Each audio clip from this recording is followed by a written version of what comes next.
Welcome to Kibbe on Liberty. This week, we're going to learn the truth about Kamala Harris's authoritarian record as Attorney General of California with the preeminent expert on the subject, Elizabeth Nolan Brown from Reason Magazine. Check it out.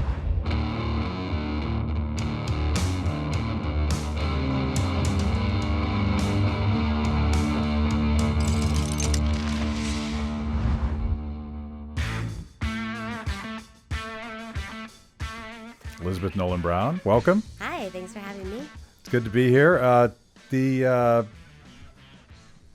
Tell us a little bit about what you do at Reason. You're an associate editor at Reason Magazine. How long have you been there, and what's your background, that kind of thing? I've been there for 5.5 years now, which seems insane. I started in early 2014. I write about what I like to call sex policy, pretty much anything with the intersection of sex and law and government. I write about speech issues and technology regulation and a wide range of things, but those are sort of my main beats there. What were you doing before that? I've been a journalist for a long time, but I worked at the AARP for the first few years. Well, I worked at a legal newspaper, and then I worked at the AARP magazine for a few years in my early 20s. That was kind of weird, but and then I did some health and nutrition writing for a while. I always I was always involved in libertarian things, and I always sort of had my own blog where I wrote about libertarian issues, but I never was able to find a job that matched with that until I got hired at Reason in 2014. So what are your ideological pronouns? Are you guys allowed to say as reporters, are you conservative, libertarian, progressive? Libertarian, yeah. I say I went to, when I was 22, so right out of college, I didn't know what libertarian was. I was libertarian, I realize now, but I didn't know that this was a cohesive sort of set of beliefs, and I went to an IHS, Institute for Humane Studies seminar, and that sort of introduced me to the whole world. I got a subscription to Reason Magazine, I went to the Cato Institute, which all the Beltway libertarian things. So that was my whole introduction. And then I came here for grad school at American University, and that's when I started hanging out with, going to Reason events and things like that, and getting to know this whole world. So yeah, I'm a libertarian. So I'm also a feminist. I say I'm a libertarian feminist, which is sort of weird in this world. I also run a group called Feminists for Liberty, which is a libertarian feminist group. Okay, I didn't know you ran it. I knew you were involved. Yeah, I launched it a couple of years ago with Kat Murdy, who works at the Cato Institute. So we are the two people who are behind it. It's a very fledgling group. We're it's just us. We both have full-time jobs, so it's hard to sort of get it off the ground. But we're slowly but surely getting there. So what is a libertarian feminist? I mean, I think most libertarians are feminists, right? I mean, feminism, if we take it at the sort of, fundamental belief, it's, inequality before the law, inequality of all people based on a sort of natural rights-based thing. Throughout history, a lot of the feminist movements, especially early feminist movements, but also back and forth throughout the sort of, whole history, modern history of the movement, individualist feminists or classical liberal or libertarian feminists, whatever you want to call them, have played a huge role in this.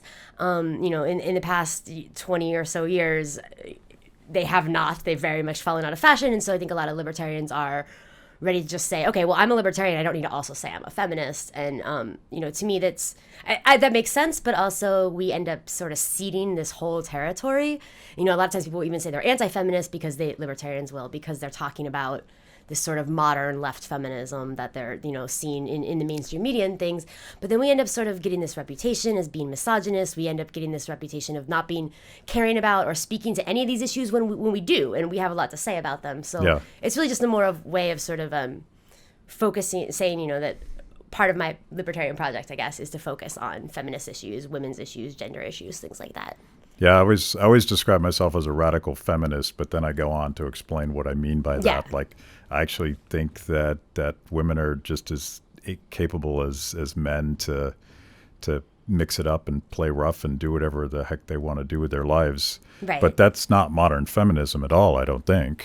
Well, and you have both, people who call themselves feminists on the left, and then you have, people on the right, and they often are sort of pushing for the same things, which are both in different ways, sort of special treatment of groups, including men or women or various gender things, before the law of mothers, before the law or whatever. And so, what me and Kat and other libertarian feminists I do is just sort of push very libertarian policies, push, less government intervention, less statism when it comes to, more voluntary solutions, but make sure that we're doing that so that people know, we are wanting to, we have the same, we want the same outcomes as you. We want people to have we want women to have opportunities. We want people of all, not to be limited by their gender roles. This is, people always say, like, isn't feminism collectivist? But, there's nothing sort of more collectivist than saying someone has to be a representative of their sex or gender, Right. So. Right. Yeah. And the reason I ask is your portfolio in particular at Reason seems to be what I would have used to call progressive, in the sense that it was very focused on civil liberties and going after anybody that would try to prosecute or persecute victimless crime, that kind of thing. And there used to be, I thought, a consensus, at least amongst even small government conservatives, certainly libertarians and ACLU progressives, that we all agreed on this stuff. We all agreed on free speech. We all agreed that the drug war was stupid, and we all agreed that we should probably be putting fewer people that didn't hurt anybody in jail, that kind of thing. But that seems to be changing. Yeah, it's very strange. And I think that it's even changed, just in the past 5 years that I've been covering this. The reason it's even gotten worse, which is you see it on both sides, like you said. We used to have so much in common with the right. I mean, we think of libertarians as being more aligned with the right on a lot of things, at least in recent years, but also the old ACLU style model of liberals and stuff, of Democrats. So we had common ground with both. And yeah, it seems like that is shrinking on both ends as, liberals get more opposed to free speech and civil liberties and all these things that they used to. And meanwhile, conservatives are turning against free markets and all of these things that we used to share with them. So it's a strange time to be a libertarian, huh? And of course, the poster child for the new progressive authoritarianism, in my mind, is none other than Kamala Harris, who's running for president, senator from California. And I guess it was August, there was this epic takedown where Tulsi Gabbard got like a minute. They had 10,000 candidates on stage. Tulsi Gabbard used her minute not to answer the question, because that's crazy. But she took down Kamala Harris specifically for her record, mostly as Attorney General of California. And it was like, wow, that's brave. But of course, Tulsi Gabbard magically is no longer in the debates, and in a way that I think looks a little bit conspiratorial. But I watched that, and then and I knew you had already been assigned by Reason magazine to work on her, but you appear to be a walking encyclopedia of every flip-flop and every authoritarian thing that Kamala Harris ever did. And it's hard to keep them all straight at this point, so there's so many. I'm hoping you. I was trying to keep them straight myself, and I couldn't keep them out. But what was the title of your sort of overall piece on her? Was Kamala Harris wants to be the top cop or something like that? Yeah, I had a Reason print feature recently. It was called Kamala Harris is a cop who wants to be president, because that whole, that was kind of a meme or whatever you want to call it, Kamala Harris is a cop, because sort of a shorthand way of saying, and I say this in the article, when people say that, they're not obviously invoking the best of law enforcement. It's almost like saying she's a narc, but more than that, she's a dirty cop is more or less what it's sort of shorthand for. That she has this huge record of not just enforcing sort of, not just regular enforcement of laws, not just regular enforcement of even petty laws. Which she definitely did. She went after, even though she likes to say that she didn't now. If you look at her record, she went after homelessness and truancy and drug crimes and prostitution crimes and all these things that are, where she likes to pretend now that she didn't. But also that she fought to keep people in jail who evidence said that actually they were maybe innocent. She just, things like, she said she was against the 3 strikes penalty in California, which is, sort of tough on crime laws like that. And then, but then behind, closed doors, she'd actually fight for it. It was it's just a series, an endless sort of series of things like that. Yeah. And then she and you described her as somewhat Trumpian, because now when you challenge her on these things, she's like, I didn't do that. Yeah, it's amazing. And this is even in especially it's, I think, been picking up more as the campaign season has been happening.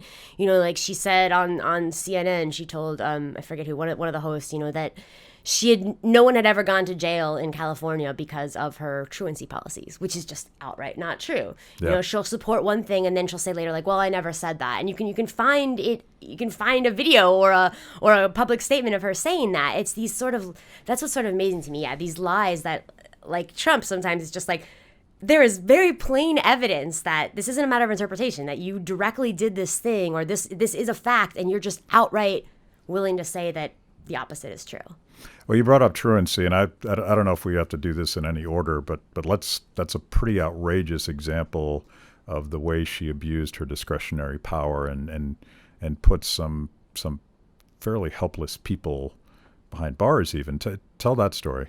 Yeah, so as DA of San Francisco, and then as later as Attorney General of California, she both sort of championed and was campaigned for, and then oversaw the enforcement of these new truancy laws that were sort of stricter. Truancy, being if your kids skip school, then they're truant. Said if your kids skip school, then you could face criminal charges and jail time if you were the parent of a truant kid. And truancy is defined pretty, I forget exactly what it was, but it's pretty loose. It's like your kid was late without an excuse on like 6 or more occasions or something. There was a big story in HuffPost about one mom who her daughter had chronic health problems, and sometimes the school wouldn't even accept her excuses, so that it was marked as inexcused, even though the mom would say we were at the doctor. So it's not that maybe this even matters, but it's not necessarily like these parents were all even willfully not caring. They just right. There's circumstances, and she took this. No, it was just like a hardline approach. If you do this, then you will face jail time and whatever. And she's sort of now trying to walk it back and say, well, if any of these, I just wanted to put the message out there that we care about schooling in California, and if any parents ended up being harmed by it or went to jail, that wasn't my intention. Blah blah blah. But her book that she wrote that just came out in January, actually, even a few months later, she was trying to walk this back. But in that book, she says, part of the reason she ran for attorney general was because she wanted to bring her criminalizing parents for truancy law that she had in San Francisco statewide. She specifically says that. So, she was clearly very proud of this, and this was a centerpiece of what she was doing. And I think the fact that she's now sort of totally willing to just be like, no, that's not, I wasn't into that at all, is sort of indicative of her whole shtick.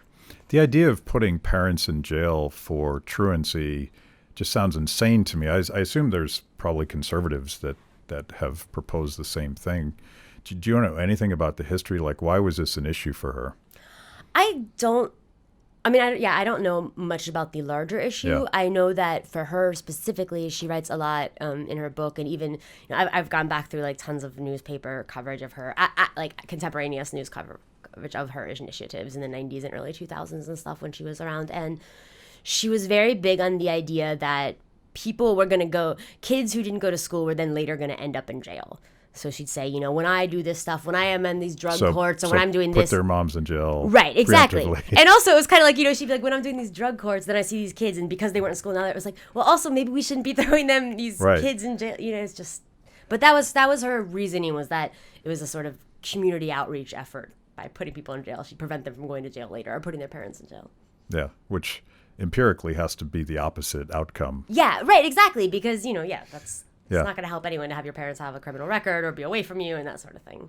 But like her history is kind of interesting, and maybe it's because she ran in San Francisco, but she ran as a progressive, including on issues, I don't know about truancy, but just she thought that there were too many nonviolent criminals in jail, and which is now sort of as this transpartisan thing where she's now involved with criminal justice reform. But she ran as one thing, but she was every bit as law and order as someone like Jeff Sessions.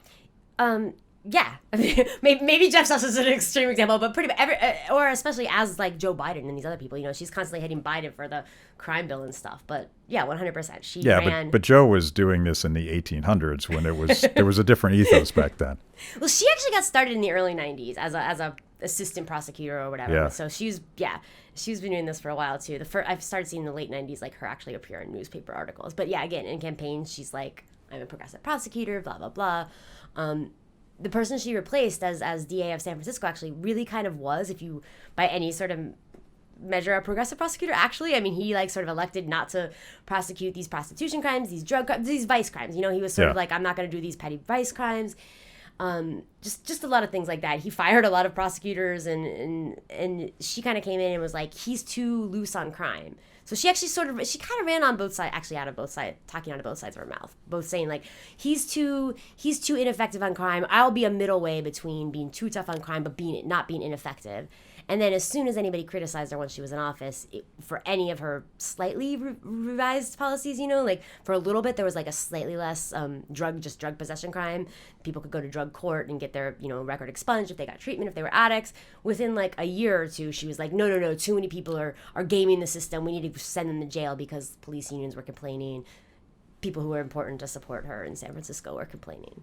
Yeah, the Sessions thing might have been a little harsh, but she was a drug warrior, though. No, she was, yeah. I mean, yeah. Yeah. Sessions is just like, seems like a particularly egregious example, but yeah, I mean, no, she was every bit as, I think one of the first pieces I wrote about her that sort of got attention, and this is why I ended up being assigned to cover Harris for a reason, is because I'd already been sort of writing about it, was that I wrote something called like the phony feminism of Kamala Harris, and said that she's sort of, she portrays herself now as this feminist and this progressive when it came to criminal justice issues, but like if you look at her record, it's just she showed this enduring commitment to solving problems just like an old white dude from the 80s would. Yeah. And that's, yeah. Jeff Sessions. Yeah, exactly. So yeah. So maybe it wasn't you're harsh. conceding my point. Talk a little bit more about some of the drug warrior stuff, because it sounds like Nancy Reagan and Jeff Sessions had an illicit love child, and it was Kamala Harris. I just said that. Yeah, again, she now talks about one, and that's good. I mean, I'd rather her now be saying at least these things than still holding on to this drug warrior mentality. But she would say things like that. Drugs were not a victimless crime and things like that. Prostitution was not a victimless crime, and she would make all these excuses like, well, because it's leading to all these other quality of life things, and she knew kind of how to talk the right talk to a progressive audience, but ultimately, she still had the same solutions, which was, do stings, do raids, lock people up, increase the penalties, increase the jail time, instead of actually sort of being like, okay, maybe these are things that communities are struggling with. We don't want too much of, the bad things that could come, addiction or, people being, coerced or forced in the sex trade. But like, instead of just addressing that, she would always just go after the consenting adults and then call it helping the other problem. How much of that is, because this is a national problem with prosecutors who are running for election, and they're always thinking someday they'll be a U.S. senator, and they get measured on how many people they put in jail. Yeah. Is it just an incentive problem, or is there something more going on with her? And I realize you don't know the answer to that, but you're speculating. Yeah, I mean, I think one of the things that, yes, I don't know if you examined every prosecutor how, I'm sure you'd find a lot of things you could object to now in this, this day and age with criminal justice reform and things like that. Amy Klobuchar, I know she does I don't like her, a lot of things she's done now in the Senate, and, she's also running for president, but she does not seem to have quite as terrible of a record as Harris. That's just one that I've examined recently. But I think the thing that sets Harris apart is a sort of showiness to it, too. It's not just... Because later, if we look at her when she was Attorney General, then, she's the top cop for the whole state of California. And she just did a lot of things like just sort of performatively going after big banks or big tech or Backpage, the classified advertising site, and just all these different things that she went after almost just to get her name in the headlines. And I think that's what makes her sort of especially bad and dangerous, is that she was very good at getting media attention, but also it seems like a lot of the things she decided to do as a prosecutor or as Attorney General were specifically just to like get her name out there rather than actually help with issues. Whereas even though some prosecutors may be bad, they don't seem to have quite that sort of need for attention, or I guess political, she had higher ambitions and was willing to do whatever it took to get her name out there in order to do that. Yeah, she does seem to have a fairly fluid perception of her own record too. Yes. That's a nice way of saying it. But when she responded to Tulsi Gabbard, and I, having read everything about her since then, I think Tulsi Gabbard, in a very clinical way and succinct and perfectly it was characterized her entire record, but her response was nonsensical. Yeah, and she really just, the way she handled it was just to dismiss her. She sort of laughed at it. She sort of said, oh, well, she, alluded to, or she said, Tulsi Gabbard met with Assad. Her campaign or communications manager on Twitter was going on about how, sort of implying that Tulsi Gabbard was a Russian plant, like linking to this article about how maybe, Russians loved her and stuff. And it was very much, instead of, at all addressing the issue. She just sort of tried to smear Tulsi, and that's sort of how this is, though. If she was now changed and was like, could account for these changes, right, that would be something different. I mean, I might still not believe it exactly, but at least it'd be a little bit better if she could now say, like, look, I was like this, here's why I've changed, whatever. But instead, she just sort of, tries to pretend that she has always been different than she is saying she is now. It reminds me of that week when Ted Cruz was pretending to be a libertarian because Rand Paul was trending in the polls. And now that she sees, like, and she's on a lot of really useful and important pieces of criminal justice reform legislation. Yeah. She's partnered with Rand Paul. A bail reform thing. Yeah. So, like, but does she mean it? I don't think so. There's a lot of her, her favorite thing to say is like, well, I'm really considering thinking about that, or we should really, look into that further. She said just today there was a thing, or over the weekend, I guess she laughed when someone asked her a question about Trump and said he seems mentally retarded, and she laughed, and then people got mad and said, you shouldn't laugh at someone calling someone retarded, and then she said, well, I didn't hear it. I didn't actually hear that he said that part. And that was the same thing we've seen in debates. She raised her hand when it said, should we abolish private insurance? She raised her hand later and people were like, what? Like, I thought you didn't want to abolish, and it was like polling bad. She's like, oh, no, I didn't quite hear the question. Like, it's just anything to deflect. Someone was like, we should fundraise. She was raising her hand to see which way the wind was blowing. Exactly. Like, on Medicare for All right now. Yeah, exactly. Yeah. Yeah, she is. I mean, she's got that thing going on. Talk a little bit about, well, we can't talk about it a little bit, but let's dig into the Backpage story a little bit, because there was an example in the article that you just referenced that you wrote about her sort of fake feminism, where she had wanted the authority to basically hold any web hosting company, any company that's online, which is everybody, for any potential illegal activity in a comment section or in an organic posting, which would destroy the internet. But it's such an authoritarian thing to do because it's a blank check. Right. Because obviously, 99 times out of 100, no one's ever going to catch anybody doing anything nefarious online. But it allows you to go after specific people, and that seems to be part of her MO, particularly when it comes to Backpage. But I guess we need to explain to people what Backpage is and what her history was going after them. Yeah, so Backpage was a classified ad website, like Craigslist, which I think a lot of people are more familiar with. It's just user-generated ads. You can go on, you put your email address on there or your phone number. You can post an ad. You can say, I'm selling a couch. You can say, I have I'm looking for a babysitter. I'm looking for a date. And both Craigslist and Backpage, once upon a time, had adult ad sections. These were, the people who founded Backpage they founded an adult. Not an adult. They founded a newspaper, a weekly newspaper in Phoenix in the 1970s. They went on to own more than 20 of them, including the Village Voice. These alt-weekly newspapers that you see in cities, they were powered by classified ads, print classified ads, as were many newspapers back in the day. So when Craigslist came online, it had these online classified ads. It was sort of decimating the profits from the newspaper industry. The guys who eventually founded Backpage, they founded Backpage to sort of compete with Craigslist and have this print classifieds that they'd always had go online. So that's how it started. It kind of became a big target. Craigslist became a big target of attorneys general. And then when Craigslist said, okay, well, we'll get rid of the adult ad section, anyone could see that the ads just clearly migrated over to their dating section or their gigs section or whatever. But they didn't have a banner on the website that said adult ads. So then attorneys general, including Kamala Harris, started going after Backpage then and saying, okay, now you've got to take down this, adult ad section.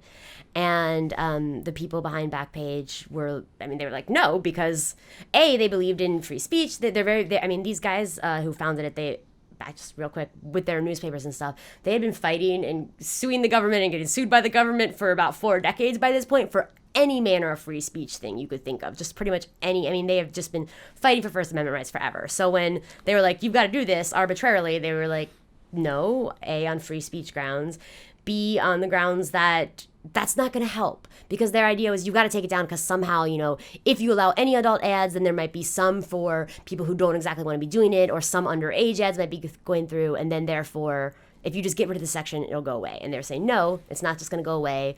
But they helped. They, they worked with Police, the National Center for Missing and Exploited Children, the Department of Justice, the FBI. The head of Backpage even got a commendation from the Department of Justice for helping fight sex trafficking, because they would flag any ads that they thought looked like they had underage people in them. They would give records and everything to police and law enforcement and all of this stuff. So, sorry, this is a very long way of saying that, that's sort of why they came under the fire from people like Harris, and eventually but they couldn't get them. They couldn't get them because they weren't actually doing anything wrong.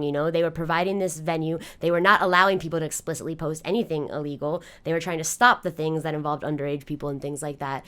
But regardless, Harris had them arrested on California charges for pimping and conspiracy. And this was right before This is when she's Attorney General? Yes, this is when she's Attorney General and when she's running for the U.S. Senate. Yeah. And this is also after, years of people across the country sort of scapegoating Backpage and then becoming, by this point in 2015 and 16, a big just sort of boogeyman. And she got to be the one that said, yes, I arrested them. She arrested them right before the 2016 election. And so her name got in all the papers across the country as having, taken down this child sex trafficker, and she called them the largest online brothel. And right after the election, and the judge threw out the charges because they were just bogus.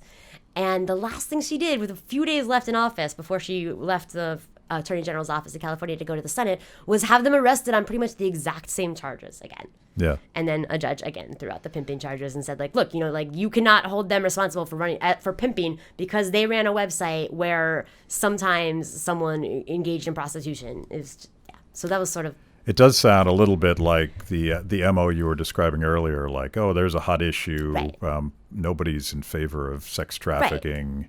Right. I'm gonna make myself a hero here, pretty much regardless of the law or the limits on her power. And that's the narrative arc in a lot of the stuff she did. Because I forgot to say this part, but in 2013, her and a whole bunch of most of the other state attorneys general sent a letter to Congress saying we want to get rid of Section 230, which is this law that says internet service providers, computer apps, platforms, websites, things like that shouldn't be treated as the speaker of content that other people post. So everything from sites like Backpage or Craigslist to Facebook, Twitter, Instagram, WordPress, everything. They're not necessarily. If I go on there and I make a true threat, or if I post defamatory content, or I go on there and I post an ad and then I meet up with someone and I sexually assault them, they are not responsible for that just because they provided this intermediary platform. That's what Section 230 says. Law enforcement hates it because they would like to not be able to just hold the actual criminals accountable, because the actual criminals are usually very small-time criminals and don't have a lot of money. They want to be able to hold these websites like Backpage and all, now social media things accountable because they have huge pockets and things like that. So attorney generals wanted to sue Backpage and said we need to get rid of Section 230 so we can get Backpage. They didn't. But now the Department of Justice has arrested Backpage. That's still ongoing. That's a whole other matter. But now the attorneys general say, okay, well, now we need to destroy Section 230 because of political bias or revenge porn or gun violence or terrorism. And now they've just got 1,000 different reasons. And it's, this is what I've been saying, and other people, civil libertarians, have been saying all along, secularists have said all along. This was never about this being necessary to stop sex trafficking. This is about sort of undermining this law that lets free speech flourish and lets politicians not shut down tech companies that permit free speech. That is interesting, like the real angle here. And there's also like this parochial thing where the guys from Backpage made it a personal mission to take on John McCain and his wife Cindy McCain. They wrote so much just because, they are from Phoenix, so exposing pretty much from the 80s on, like, every scandal that John McCain was involved in. Cindy McCain's drug habit that she stole pills from a charity that she founded to give medicine to children in poor countries, and then she actually forged prescriptions and stole the drugs that were supposed to go to these poor children, and they broke that story in the news. So and then Cindy McCain and John McCain later became really big on this issue of allegedly, things to stop sex trafficking and by going after Section 230 and the internet and things like that. And they became one of the biggest proponents against Backpage. So, and they sort of brought that to the Senate, and so Kamala Harris and there's Harris is really Rob sort of Portman. latched on. There's after. Others, right? Yeah. Yeah, I mean, Harris, even though she became one of the biggest opponents, actually, like, I mean, earlier than that, back starting around 2010, 11, 12, before Harris was even involved in this, it was actually the McCains were a big part of getting this on the national scale. I would imagine there's probably like two types of legislators, and it's probably true with a lot of supposedly well-meaning but ultimately very destructive legislation. There's probably the guys that have this unspoken agenda of what we really want to do is shut down the freedom part of the internet. And then there's other people that probably don't know enough to know any better, saying, well, I really want to stop sex trafficking. Right. It's horrific. I don't think that should happen. Right. And I mean, that's why it's hard. People like to try to say that there's one or another, that there's some sort of overarching reason because it's this or that. And, you know, it's feminists who hate sex and this is their ulterior motive, or it's conservatives who do this, or it's genuinely good people. And I think it's everything. I think that it's this perfect storm of things where there's just like a lot of people who had really bad reasons and some people who just had good reasons and didn't, you know enough about things to help. Yeah, all sort of converged on this. It let the good actors and the bad actors sort of blend their missions and feed off each other. Which gets us back to Kamala Harris. All right. Because I view her as sort of everything that Frederick Hayek warned us against, because she loves to use her discretionary power in fairly unscrupulous ways, and she talks about the rule of law, but she doesn't care about the rule of law, and you know, prosecutors are sort of, government prosecutors are sort of infamous for this. They'll do whatever it takes to get the guy. Yeah. And that to me strikes like it's a fundamental problem with any sort of legislative scheme to fix a real or imagined problem. Is you got to put people like Kamala Harris in charge of implementing that law, and she doesn't care. No, and it's kind of funny because that's one of the things that sort of propelled her to a lot of attention when she first started in the Senate. Now, has been that, you know, when she had to grill Brett Kavanaugh during those hearings, or I forget what another Trump appointee that she was grilling, and she's been very much like asking questions in this way that people were like, yeah. And I was watching it, and I'm just like, she's sneaky though. You look at what she was saying, and it never even wasn't. And this is even, there were some people she was interviewing that I didn't even like the person. I think, you know, one of them might have been like Jeff Sessions or something. It's like, I didn't think that they were right, but the way she questioned them, the applause line she got, where when she'd kind of be like, where were you on this day? And it was just this sneaky prosecutor's way of questioning people. I think she's definitely brought that to the Senate, and it gets attention in these sound bites, or in these clips, you know, these 30-second or 10-second clips that would get shared on Twitter. She'd be like, yeah, look at her, she's like really going after them. But then if you keep watching, I mean, she's not actually saying anything. There was no substance to a lot of these critiques and things like that. Yeah, conservatives had the same moment when who's the guy from South Carolina, my least favorite senator? Who's the guy? The neocon. Lindsey Graham, thank you. Yeah. Oh, God. Yeah, Lindsey Graham had his Kavanaugh moment, and again, it was like a show. But all of a sudden, conservatives had forgotten like all of the horrible neocon stuff that he'd done. That the soundbite is a dangerous thing in the internet world. Yeah. But you know, this gets to Hayek's point. Like, people that are unscrupulous, people that are willing to sort of exploit the way that the rules are set up. They climb in big government, and they, you know, all of these, the more complicated, the more power, the bigger the scheme, the more unscrupulous people are attracted, who end up implementing it in ways that were never intended in the first place.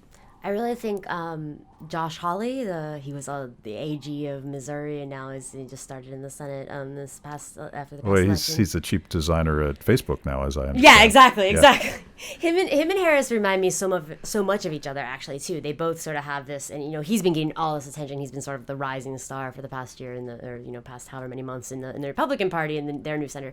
They have so much in common because they both sort of have that impulse. Yeah. I guarantee we're gonna have like a Hawley-Harris election someday. It's going to be terrible, but no, I mean, yeah, but he's also sort of gone after Section 230, and he also went after Backpage as AG of Missouri. And it's just funny because him and Harris, they go after the exact same things with wildly different excuses that sort of both pander to their bases. And when you look at it, it's like, oh, what they're really just grabbing for is control of speech, control of the mechanisms of the internet, things like that. Yeah, it's all related. Did he just to put it on the record? Did he go after the Facebook scroll or the YouTube scroll? I can't remember anymore. YouTube. He went after autoplay videos on YouTube. Yeah. He also would ban YouTube or Facebook or anyone from promoting or recommending any video that features a minor, but just any video, so you've got teen YouTube stars, you've got a grandma who shares their video on Facebook and wants to say like, hey, he had a bill to ban that. I mean, he's had like 5 or 6 actually by this point, or maybe 3 or 4, but they're really bad, stupid bills, just sort of micromanaging the way that web services can be designed. Which he clearly knows nothing about. Right.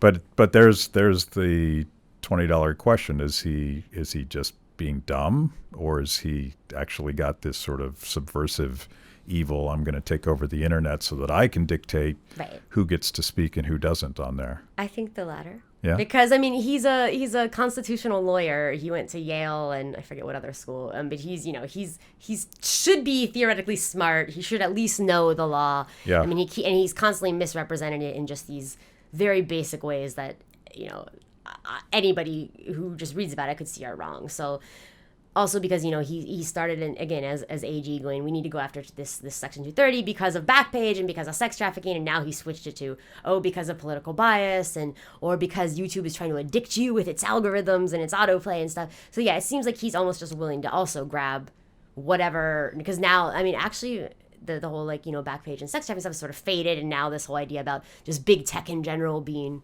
evil, and so he's sort of lashed on that. It just seems like whatever is the popular. Yeah. So when you said they would be running in the future, are they going to run on the same ticket? No. I think we're going to have like a horrible choice, but I mean, not like I just not vote for them either, obviously. But I feel like we will see him running for president someday. I mean, maybe she'll never. Hopefully neither of them would ever get the nomination, but I could see eventually. They're both young, Well, he's like 38. She's in her 40s, I think. So. She's down right now, but I wouldn't make any bold predictions about who's going to emerge from the Democratic primary. I don't think this will. I'd be shocked if she actually would end up getting it. I don't know about what her chances are about as a vice president or anything, but I don't think this is the last that we will see of her on running for president or running for higher national office. The worst thing would be if she doesn't get it and then she gets nominated and the Democrats win and then she gets nominated attorney general. See, the Jeff Sessions analogy is holding here.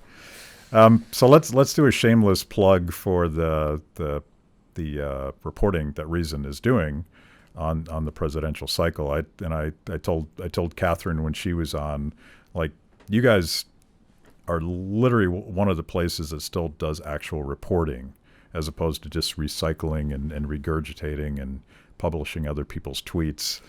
And you guys have taken on this monumental task of actually covering all the major candidates. I don't know, like how many, do you know off the top of your head how many you're actually reporting on?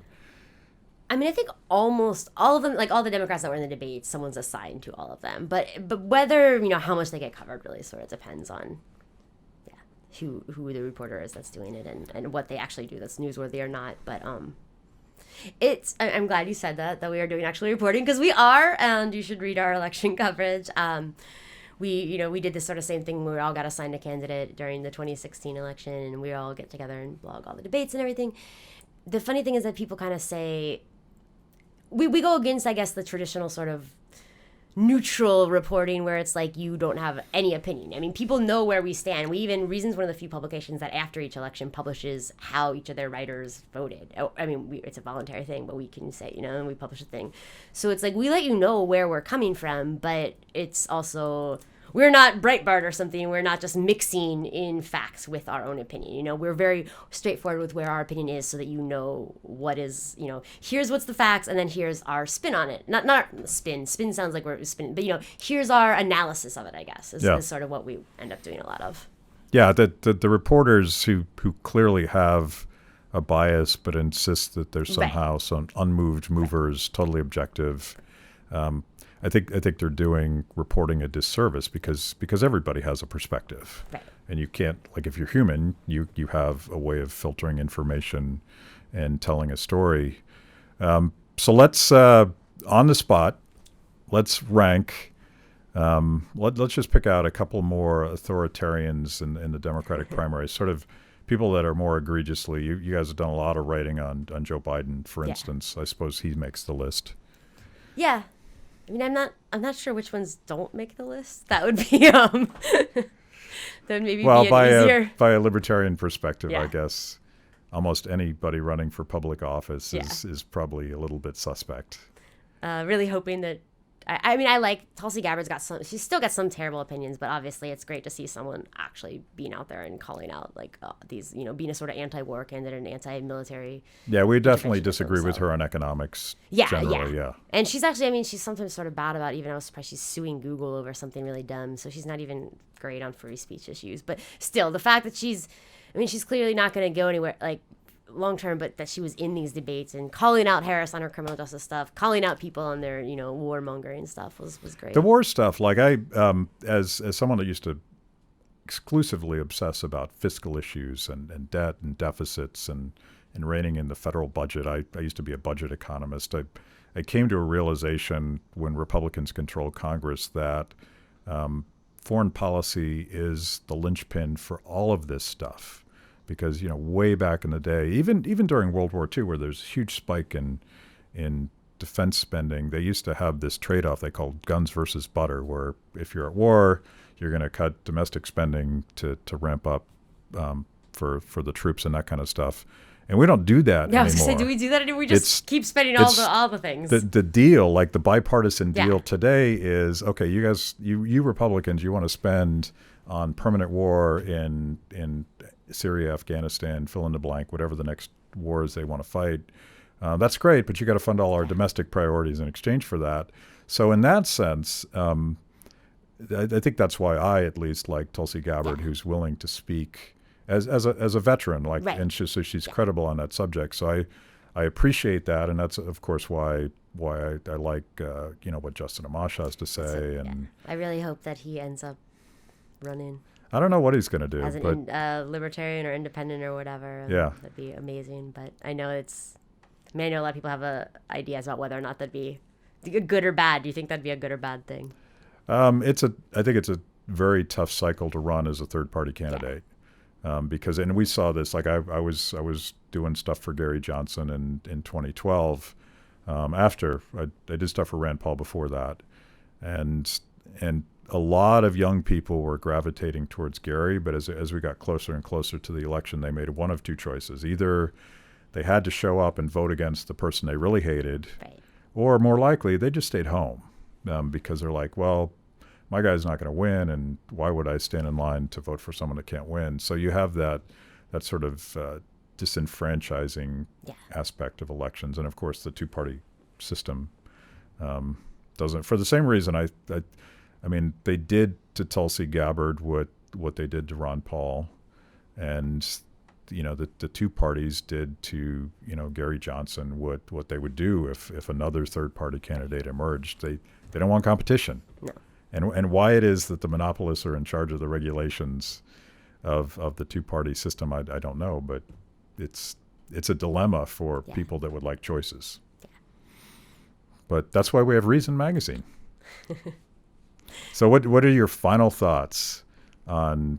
So you predict you don't think she's going to survive the 2020 scrum? No, and maybe my colleague Stephanie Slade at Reason would just punch me for this, except that non-aggression principle, so not really, but for saying only that a provoked punch. Which she might consider this actually adequate provocation. She's always just like, don't pay attention to polls this early in the game. Yeah, and it's just like I've been very heartened lately to see that Harris is the one I want least to get the nomination. Not like I like the other ones, but seeing it sort of coalesce around Biden, Sanders, or Warren, and Harris get sort of pushed out is heartening. But I mean, I guess who knows at this point in time. Yeah, and I like to find like a silver lining to all of this. I like the fact that Joe Biden isn't simply preordained as a Democratic candidate simply because he's been in power forever, right? And he's been standing in line the longest. Of course, Hillary was that candidate as well. Joe Biden is at least kind of like the evil we know too. I mean, it's not like he'd be good on all the things, but at least we know the ways he would be bad. So yeah, it's the Wild West out there, and nobody seems to be talking a lot about liberty. No, it's a bad. It's really scary. I think how much just both things we had in common with either of the major parties are they're pulling away from us both in the opposite directions of liberty. Yeah, this authoritarian thing we're talking about, and we've been picking on Democrats today, but there's a quite the authoritarian streak in the modern Republican Party, or just a tendency away from free markets, and a tendency away from which is just, that's also terrifying in its own whole other subject. But so once again, libertarians are on this small island in the middle of nowhere, totally screwed. But I think the most Americans agree with us. The silent majority out there sort of agrees with us. Thanks for ending on an uplifting note. Sort of. Yeah. Very libertarian. Thank you. Thank you so much.